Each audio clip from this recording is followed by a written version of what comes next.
Welcome, everybody, to another episode of Amplify Your Business. And today we've got a guest who's going to be talking to us about an important topic that every small business should understand, and that is how to earn free media attention. So earned media is what we call it in the business. And she has got a lifetime of experience within the media world. And I'm excited to introduce Karen Unland from Taproot. And I'm just going to share my screen so people can see this slide that my designers put together for you. And so this is the topic today. Karen, welcome to the show. Can you tell us a little bit about yourself? Sure. Thanks so much for having me, Lance. I'm the co-founder of Taproot Edmonton with Mac Mail. And what Taproot does is help communities understand themselves better. So we do that in lots of different ways. One of the ways that we do that is with weekly roundup newsletters about local issues. So if you want to know about business, or you want to know about the arts, or you want to know about media, or you want to know about tech, or the other 5 roundups that we have a newsletter that you can subscribe to and at a glance see what's happening in Edmonton on those files. Before all of this, I was a journalist. So I worked for the Edmonton Journal for 14 years, and some of that time was on the assignment desk. So I would have been the person who was receiving people's pitches to get some coverage. And so all of that, I guess, like Lance says, a lifetime of experience is what I'll be trying to condense for you so that you can kind of understand how to get some free coverage some coverage for your businesses. Yeah, and so I want to go back to just Taproot just real quickly here, because this has been an initiative that you guys started. How long ago was that? We incorporated in 2017, and it was a bit of a side hustle for a while. Yeah. Mac has been working on Taproot full-time since the beginning of last year, and I recently became our second full-time employee of Taproot.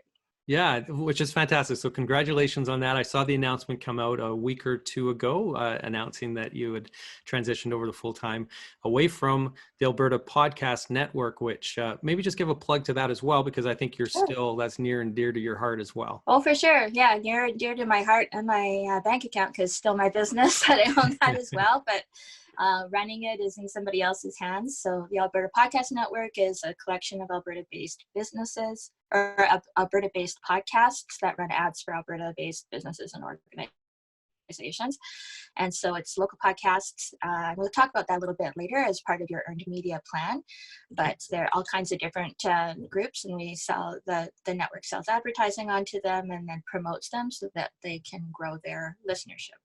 Yeah, and so I hopped on there a couple months ago when we had a conversation where you were talking about some of the different podcasts that I should maybe be checking out there. And I was surprised at how many are part of the network now, and it looks like some really, really great ones. So I encourage everybody to go over and check that out. Lots of great information there. And it's wonderful to have a podcast, in the background or in your headphones when you're working out or going for a run or a walk or whatever. So I really enjoy that. It's a great tip for small businesses, in my opinion, to be doing that, as opposed to, sometimes we're listening to mindless things. This way we can grow and learn about different aspects. And so there's some podcasts in that network on marketing, on business, on all different types of topics. And so you're going to find something that you're going to really love. So I encourage you to check that out. But I do want to circle back now to Taproot just real quickly. So Taproot, and I'm just going to take this off the screen now, stop sharing so we can see everybody in full screen here. But Taproot is a really, really interesting venture that you guys have created there. And so I currently love reading or seeing those collections of all the news articles and information come into my inbox on a regular basis. And so for the viewers who haven't actually subscribed to any of those, definitely do so. I think you guys have got a free where you can get access to a couple of them or something. And then after that, then you can pay to access more of them. Is that correct? That's right. So you can get up to 2 roundups per week for free. Just give us your email address, because we kind of need that to send that to you. Yeah. And you'll get some other mail from us as well with that, but it's good mail and not spammy mail. And then if you want access to more than those 2, or you want to help us keep doing what we're doing, then become a Taproot member for $100 a year or $10 a month, and then you get access to as many of those 9 roundups as you want. Yeah. And so again, when we're talking about this topic of free media, Taproot is going to be a central one that I imagine that you'll be speaking to. But just from my experience, we have had some of our clients information covered in Taproot. And so that's gone out then to your full database, and it gets picked up by other people that way. And so it is a great resource for the community. It allows us to stay on top of it as readers as to what's going on in our community, whether it's the business side of things, the tech side, the culture side, the city side, whatever. There's a whole pile of different topics there. And so it's really interesting to see that digest basically of all those stories presented to us on a timely fashion. So I really do appreciate that. And I think what you guys have going on there is something that should be supported very much by all of us business members who are people of the business community here. So let's talk a little bit about earned media then. So let's define that. What is earned media in your opinion? How do you define that if somebody were to ask you? Sure. So earned media is when somebody else pays attention to you. Often that's in the form of a journalist writes a story about you. That's kind of how people usually think about that. So you got, a story in the newspaper, or you got covered on TV, or you got to be interviewed on the radio.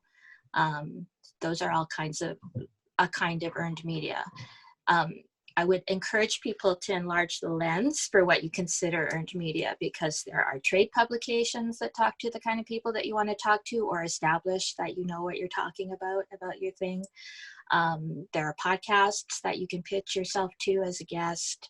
There's even other businesses' blogs sometimes. I mean, if you provide, you can be interviewed for somebody else's content marketing, and that I count that as earned media. And the reason that all of those things are earned media to me is because you don't pay for it. You can't pay for it. If you pay for it, it's a different thing. You are earning it because you're interesting. And a third party has decided that that writing about you or doing a story about you in whatever medium it is going to provide useful information for their readers, viewers, listeners. Excellent. And I love how you said expand that lens to it, because right now this is essentially earned media for you. This is earned media for me. That's right. Yeah. Which is interesting, because I never thought about it in those terms. I didn't think of you coming on to our show as being something that's earned media, but it's a free ability for you to access then our viewership. And so our viewership maybe is a slightly different audience than what you might have exposure to in other avenues. And so your message about your business and what we were just talking about is now permeating into somebody else's consciousness, right? And so that's fantastic. Yeah. Okay, so why do you want earned media then? I mean, I think it's fairly obvious, but let's just paint it out for everybody. Well, so it's besides the fact that it gets your word out to somebody else's audience, which is what we just talked about Amplify Media doing for me right now. That third-party validation that you are interesting enough to do a story about or to do an interview with is valuable. It's the kind of social proof that your potential customers will look at and say, oh, they're for real. They're kind of a big deal. She kind of knows what she's talking about. And so it's part of that establishment of your credibility and your what you know and what you can share and all that kind of stuff, as well as just getting the word out about your new thing or your big expansion or your latest deal or whatever the thing is that you're trying to get attention for. So the thing about earned media is that the people who consume it, the listeners, readers, viewers, are going to assign a higher degree of credibility to that content than they do for either your own generated stuff, the content that you're generating yourself, or the paid media that you're buying.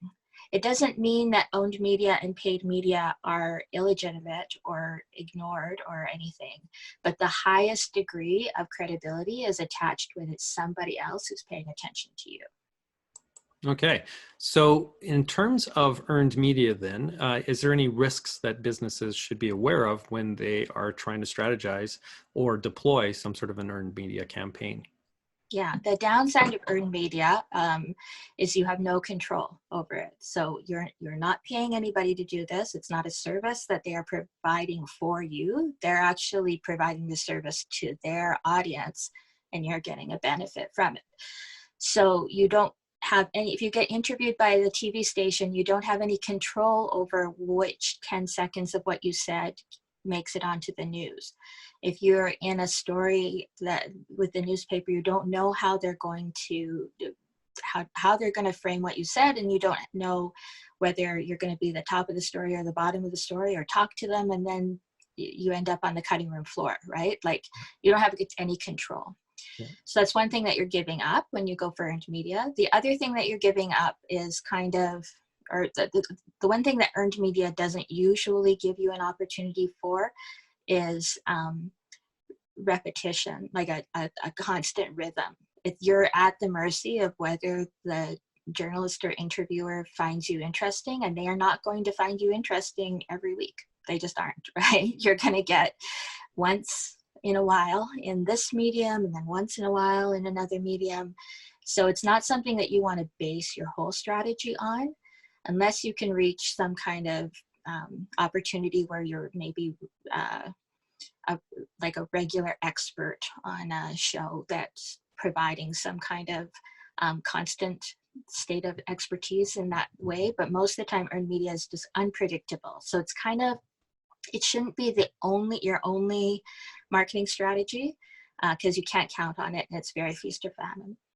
Yeah, definitely. And it really depends on what's going on in the news cycle as well, Yes. right? So all of a sudden you might have a great spot that, say, one of the TV stations comes out and interviews you for, and then all of a sudden, Trump says something ridiculous, and then that takes over the whole news cycle. And so you get bumped out of that, and then it never surfaces.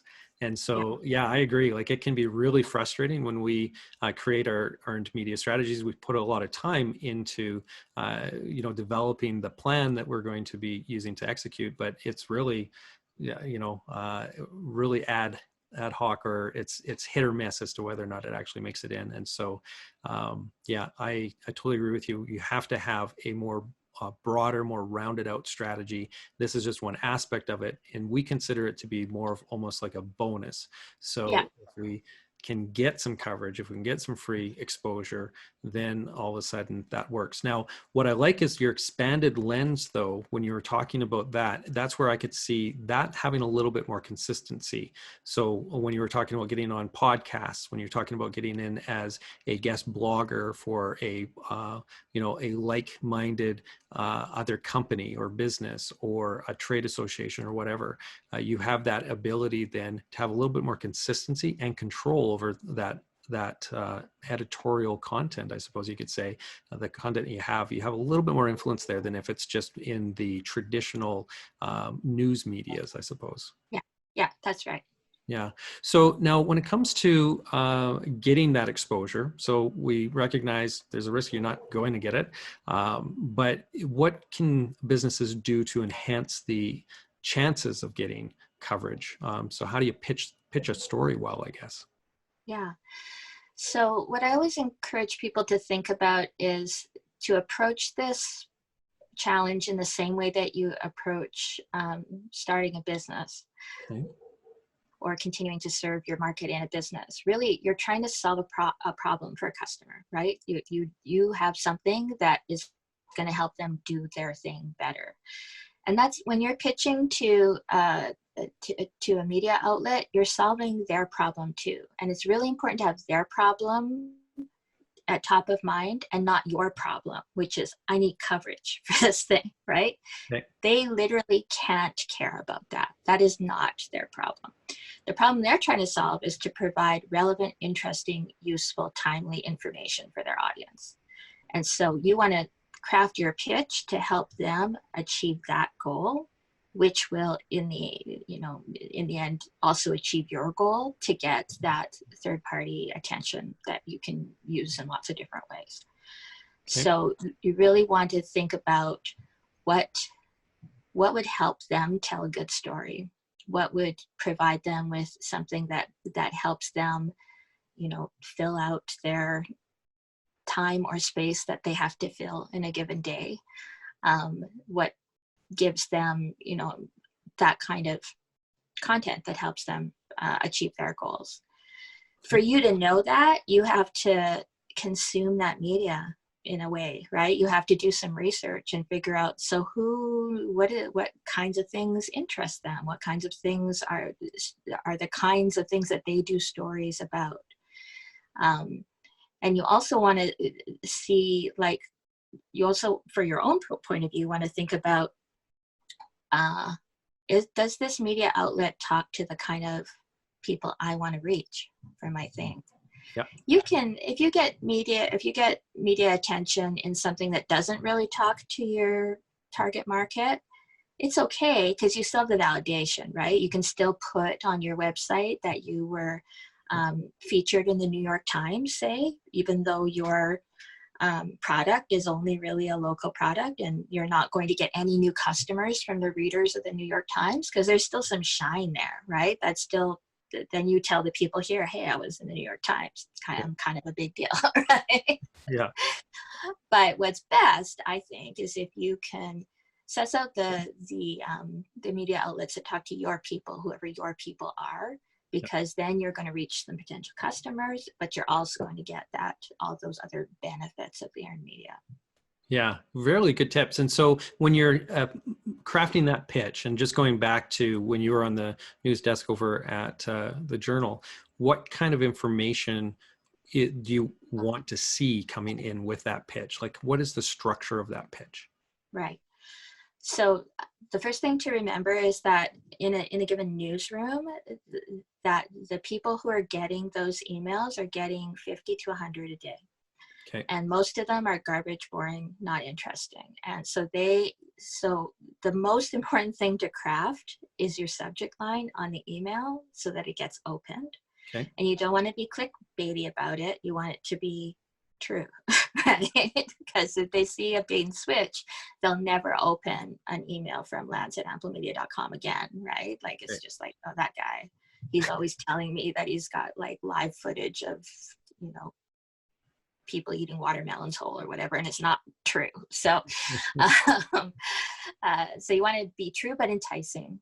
And so maybe a story pitch, it's something that's very, or a subject line that's like story idea, how to help parents survive the homeschooling during the pandemic, right? That would be something that's like, you can already see, okay, that's timely, or it was in May. That's connected to something that we would be interested in. Let's see what else is in there. Okay. Then in that email, very succinctly say what the news is, what might be interesting. And so what I recommend to people always, this is going to skip ahead a little bit, but I'll address it here. People always say, what should I have a press release, and what should be in it? Okay. The issue with a press release is it's kind of so generic as to be dismissible by a lot of decision makers when they're deciding whether to pick up something for coverage. They know that everybody got the same things. There's no exclusivity. Okay. And it's kind of not tailored to their particular needs, because it's a generic press release for everybody, or news release for everybody. But sometimes a news release lets you put in all that information, that background information that people need in order to decide whether you're for real and whether it makes sense for them to even give you the time of day. So where I land now on my advice is, do a press release, 1 page max, 5 paragraphs max. Like, nobody's going to read everything, to keep it tight, but just say, here's the new thing that's happening. Here's why you should talk to me about it. Here's how to get a hold of me. Those, and send, like, make a PDF of that as an attachment and send that to everybody. Okay. But for any given person that you are pitching, personalize that email. Don't be CC to every media person that you have an email for, because those things get ignored. Figure out Go Oh, ahead. sorry. I was just going to say that's it's really interesting because I mean it's the same rules apply in just regular email marketing. So you Yes. touched on the subject matter being of utmost importance, right? To get the person to actually open it. Exactly the same thing that we're doing for our clients when we're pushing out emails to their databases. We want to get that open rate as high as it possibly can be. The subject matter or the subject line is the critical thing that's going to do that. Done well, where it's intriguing, it's interesting, and it demonstrates or alludes to some value to the reader on the other side of that subject line, that's going to increase your opens. And then I love the fact that you're saying customize that piece and the actual email, the standard form. So the press release can be slapped in as an attachment that gives those background necessary details. But same thing in email marketing. We wouldn't, and we don't recommend that anybody sends out these just stock email blasts anymore. You really want to have them customized as much as possible so that it speaks to the reader, speaks to the viewer or whatever medium that you're trying to get their attention for. So that's really interesting that it's the same Yeah, principles apply. It's pretty common absolutely. sense. Yeah. You're selling. You're just selling your idea instead of like a thing. So Yeah. so that means you're going to have to know what kind of thing you want to pitch to them and what kind of thing do they usually get and why would they want something like this. Okay. So, for example, the local TV stations have morning shows where you get to sit down with the host and talk for like 10 minutes about your thing. That's great. That's better than 17 seconds on the evening news that probably in between murders, right? So, uh, but you want to say, I noticed that Stacey Brotzel at CTV News Morning or whatever it's called was talking to people about this. A nice follow-up might be this thing that I'm doing. So it can be reactive. Say, you've done things like this before. You might want to do some more things like this with me with a new, fresh twist. Yep. You can also be proactive and kind of look into the future. So we know that back to school is comes every September. It's going to be weird this year, which is all kinds of opportunities if you have anything that's kind of around problem solving around that. But we know there's like a whole Christmas comes every year, back to school comes every year. Yep. The seasons change every year. So if you can figure out some kind of way to position your thing with that thing that they're going to need to cover somehow because it's that time of year again, then you're really solving a problem for them. Yeah. Okay. So now if I don't know anybody in media, who do I send this information to? How do I get So started? most of the local mainstream media will have a contact us form or send us a tip or that kind of thing on their websites. And that's a start. So if you don't know the names of any reporters that would be perfect for this kind of thing, because most reporters have their email address on the bottom of their stories as well. But if you don't know who would be good, start with that contact form. It goes to an assignment editor who is going to see lots of stuff, but might pick yours if you've got it well kind of positioned. If you know the kind of people who are, if you're, especially if you're like concentrating in a certain niche, then you probably do know the people that usually cover that kind of thing. And again, the trade publications might be a better place for you to get earned media depending on what your business does and who you want to reach. And those, they always want tips. They always want that kind of thing. So on the contact us form of just about any mainstream media outlet, they're making it easy for you to approach them with good ideas. Okay. And so another question just with regard to the type of content that you would be sending them. So we want to customize and personalize that as best we can. I understand that, a lot of newsrooms have had a lot of cutbacks in terms of their reporters and especially in the print side of things. And so is it wise to send along instead of that press release, which just gives, the idea of a story essentially, is to actually craft out a story, like write that almost as if it was an article is that advantageous at all in getting, some of these publications to be able to just go, yeah, that looks good. They do a quick edit and then they publish, or is that something that would almost be, offensive in some respect? Because they're the professional, they're the journalists, they're the ones writing. Yeah. It's going to be offensive for some, for sure. And it also, something like that looks a lot like owned media or paid media, and you kind of, then you're losing all the shine. You want them to pay attention to you, and you want them to put you in a light that they think is interesting to their readers. Okay. I certainly know that, especially with the smaller papers and increasingly the larger ones too, that lightly written press releases are showing up in print. But they still have human beings working there, and it's better if you can get those human beings to pay enough attention to you. Certainly a rewritten press release is not going to get on the front page most of the time, right? Yeah. God willing. Yeah. So yeah, I wouldn't do too much of their work for them, because they will bristle at that. Let them do the work. Just set them up to be able to do the work, and in the end it will be better. Again, you're relinquishing control. You really are. But I think in the end, you'll get a better product if you do that. Yeah. So they're the pros, right? Yeah. And they also will know what normal people are interested in. That's their whole job. Sometimes when we're so heads down in our own businesses, we think that our thing is so interesting, but the more interesting thing is actually our third paragraph. And then a reporter will look at that and say, the thing that normal people are actually going to care about is down here. We're going to focus on that. And they might be right. That might help you position the rest of your marketing that way as well. Yeah. Okay, so I know some of the businesses that are going to be watching this episode, they're going to be a little nervous about doing this on their own. So then the natural question, I think, comes up as to whether or not they should be engaging a PR firm. What are your thoughts on that?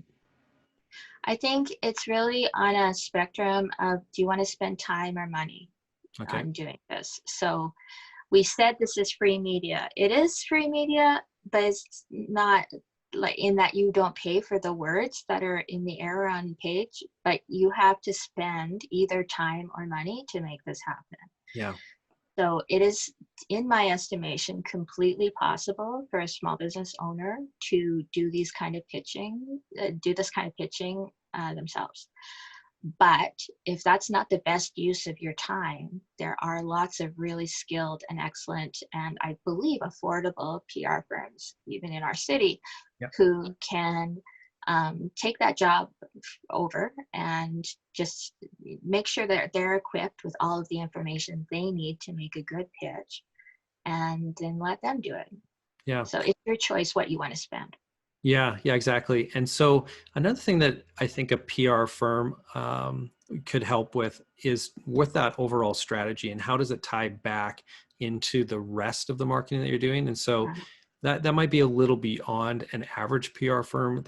You're maybe moving into a little bit more of a full service agency there that can kind of tie all those pieces together. But I think that's also an area that I see a lot of businesses maybe making some mistakes, where they will consider the PR activities or the earned media to be somewhat separate from the other. But at the end of the day, the only reason you should be investing your time and energy in taking on a strategy from an earned media perspective is that it's going to drive your business forward in some way.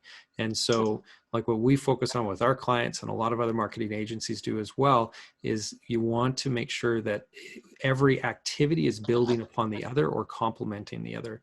And so it needs to complement your paid activities. It needs to complement your marketing activities. You need to have the right landing pages and the right content on your website that these stories are going to drive traffic back to. You want to be ranking for the right terms that are going to show up. So that maybe takes a little bit of lead work on from an SEO perspective and so on. So there's a lot of things that you want to make sure that you have in place that are going to really amplify then the value that you're going to receive from that earned media that's going to come in. Otherwise, you're just a nice story. And a nice story is great. You can, you get that coverage, on Global TV or wherever, you can kind of be proud about it, pump up your chest and say, wow, like I'm something. But if it's not driving your business forward, it doesn't matter. And so having that more holistic approach and view of it. So like anything, before you start driving traffic to your website, make sure that your website is optimized for that traffic to convert it into customers or into leads. So speaking of that, then that kind of segues into this discussion around owned media versus earned media, and like how would you say that those two can complement each other, or how you can leverage one for the other? Well, I think that for owned media, and when we talk about that, I'm thinking about like the blog on your website, your social media presence, what you say on social media. If you have a podcast or a YouTube channel, Amplify Your Business is part of Ampli Media's owned media. These are all things that you are producing in-house. And I always think about those things as you have two audiences for that. One is like people, humans, who are going to want to know the thing that's in your owned media. And some of it is Google. It's like the robots want to know that you have a constantly updated presence, because it's part of the algorithm, apparently, that it establishes that you're a good source, that you're a relevant source on information. So right for humans, not for robots, but understand that robots like owned media. One of the things that humans like from owned media is to get useful information. So owned media should not be a sales pitch. It should not be why you're so awesome. It should be, here's what I know that might help you. And if you want more of that, here's how you can get in touch, more or less. That's the sort of thing that journalists look for too. So journalists are often looking for an expert who can comment on something. So the story might not be about you, but if you can be in that story as the person who knows what they're talking about, that's a little teeny bit earned media as well. Yeah. And the connection between that, your owned and your earned, is a journalist is looking for an expert in a thing, they're going to Google, right? Yeah. Or someone's going to say, you should talk to Lance Johnson about that. He knows everything. They're going to Google you, and they're going to see. And what you want to come up when they do that is a bunch of blog posts that show or content of some kind that shows you totally know what you're talking about. Yeah. And you're so articulate. Why wouldn't I want to talk to that guy? Right? So yeah. So you're not even pitching that then. They're calling you. Yeah. Now there's not a lot of control on that. There's even less control on that than if you're like the focus of a story. But if you're the go-to guy for getting expertise on some subject that you know about, you're going to get a steady trickle of that kind of earned media that you didn't even have to work to get, other than to do activities that you were already doing for your business. Yeah. Yeah. And that's so true. I've experienced that ever since we actually launched Amplify Your Business, this series. And so we started this series back at the beginning of the COVID lockdown, because I wanted to provide great free advice to other business owners to hopefully help them be able to start positioning their business in such a way that they could then kind of slingshot themselves out of COVID as things started to reopen. And because of those activities, we are creating a lot of our owned content that is getting sprinkled around on social media, and it's getting shared. And so that has introduced new people to us, and we've actually earned some media because of others seeing that and then wanting to talk to us about some of the topics that we talk about within our episodes. And so, yeah, we're living proof of that. And so there's definitely a good connection there between the owned and the earned. So just to, I guess, sort of wrap things up a little bit, I'm just wondering if you could talk a little bit about Taproot. And like I mentioned at the start of this, we've actually had some things that have surfaced over on Taproot as earned media, which was fantastic. How do people approach you guys for earned media opportunities, or get some of press releases or stories noticed by what you guys are doing? Because you guys are collecting stories as opposed to creating stories for the most part. Am I right on that, or do I have that wrong? For the most part, no. We're mostly curating, like collecting and curating. Yeah. tops of our roundups are usually a little story, and there's sometimes some original reporting in those little stories. Sometimes those little stories grow into bigger pieces of journalism that are like an article or a story that's longer. So, Yeah. but for the most part, what we're looking for in Taproot is to gather up links to information about local happenings. So, for example, the business roundup that comes out every Friday, we have Paul Cashman, who used to be the business editor at the Journal. So he's got lots of experience in kind of surveying what's going on business-wise. Yeah. And he will link to what's going on with local businesses when they're mentioned in mainstream media, but also if there's an interesting press release that they have put out or an interesting blog post that comes across his attention, or an announcement about a merger or an acquisition, whatever, like news that pertains to what's going on. So instead of leaving it to chance that he might see that, because business in Edmonton is a very broad, huge, big topic, and he's never going to have everything in there. Just if you have something to share with the readers of Taproot Edmonton's Business Roundup that you think that they should know about, then send the link to that news to hello@taprootedmonton.ca. And then we will pass that on to the curator of that roundup, and then he'll decide. It's always up to him to decide whether to include it, but he really can't include it if he doesn't know about it. Yeah. So is this going to get included? Do you think? Do you think you'll link to this episode? Is that too self-serving? No, when you send me the link, I will send it to him. It'll be up to him whether he thinks that that's useful or not. I'll probably also put it in the channel for the media roundup curator, because she's always looking for things about marketing and journalism and stuff, and I think her audience would be interested in that as well. But sounds great. You guys heard it here, so she can't talk out of this now, right? So oh my this goodness. is the way to paint yourself into a corner. So thank you. Yeah. Well, I'll put it out on some channels that I control for sure, but I'll leave it to our journalists to decide whether they have it in there. But yeah, let us know what your news is, and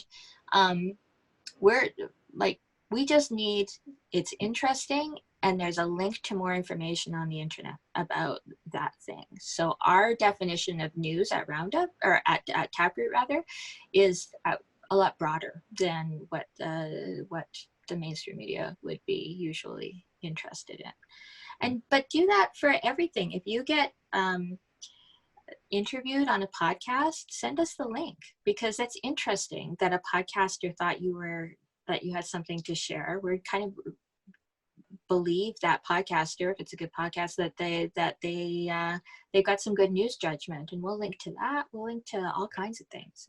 Well, and what I will say, like especially in the business section that you guys curate, that one, like you guys are big boosters of the city of Edmonton, the province of Alberta, obviously, small businesses in that sense, and for that particular curated.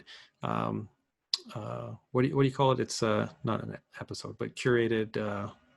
Like a roundup. Roundup, yeah, that particular roundup.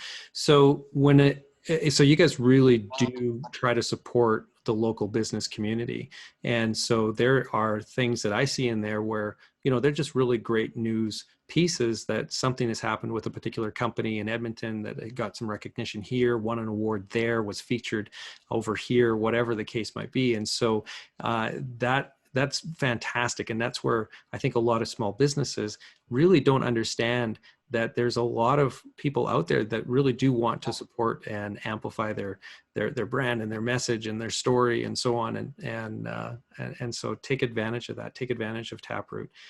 Send in your stories, because it's just great content that all of us really do enjoy reading. And so Taproot is really definitely serving that need for sure. So I appreciate that. And I appreciate the exposure that you guys have given Ample Media and some of the stories that we've done, and then also some of the clients and organizations that we work with as well. So thank you very much for that.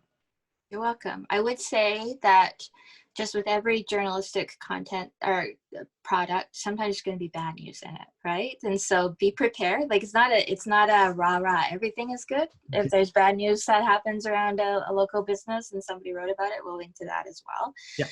But we really believe it's core to our values that paying attention to a community is really important for connecting people and informing people about each other. And it gives you all kinds of small talk fodder that helps start a sales conversation. If you know, hey Lance, I saw that you got an award, right? We haven't had coffee for a while, but let's connect, and then good things might happen from that. So be prepared for the fact that sometimes there's going to be bad news in there, but there's also a lot of good news because we believe that's part of the connective tissue that makes a city work, and that's what we're trying to do. Okay, well, fantastic. Thank you so much, Karen. I'm just going to throw up another slide here real quick that will give everybody the link to where this episode is going to be airing. So if you head over to amplimedia.com/amplify, you will see this episode as well as all of our archived episodes, and any future episodes will get archived over there as well. So just head over there and select the episode that interests you the most. And again, thank you so much, Karen. I really appreciate you sharing your time, your expertise with us here today. I know this is going to be really useful and helpful for a lot of small businesses who have been intimidated by the idea of creating a press release or reaching out to media, thinking that their story maybe isn't going to be good enough, or it wouldn't be picked up, or what's the point, right? And so there are great stories in everything. The people on the other end of this, so the people who are the reporters and the journalists, they are the ones who have the skills to be able to craft a really cool story. So if you've got something that seems like it could be interesting, definitely send it out there and pitch it. And don't get intimidated. This is my favorite part. Don't get intimidated with the press release. You don't have to worry about knowing how to create the perfect press release. As Karen said, a lot of them maybe aren't even worried about the press release. They just want to hear what the story and what the really interesting part of your business, or what has happened to your business or in your business, how that could be woven into a story. So that's the interesting part. So thank you. I really appreciate it, Karen. Thanks so much. I really appreciate this, and you are in a meta way doing all the things that I think you should be doing, right? So thank you. Great. Okay, everybody, stay tuned for the next episode. We will be publishing another one in another week's time. So again, head over to Amplify Your Business over at amplimedia.com/amplify, and you'll be able to catch all the latest episodes. Until next time, see you and take care.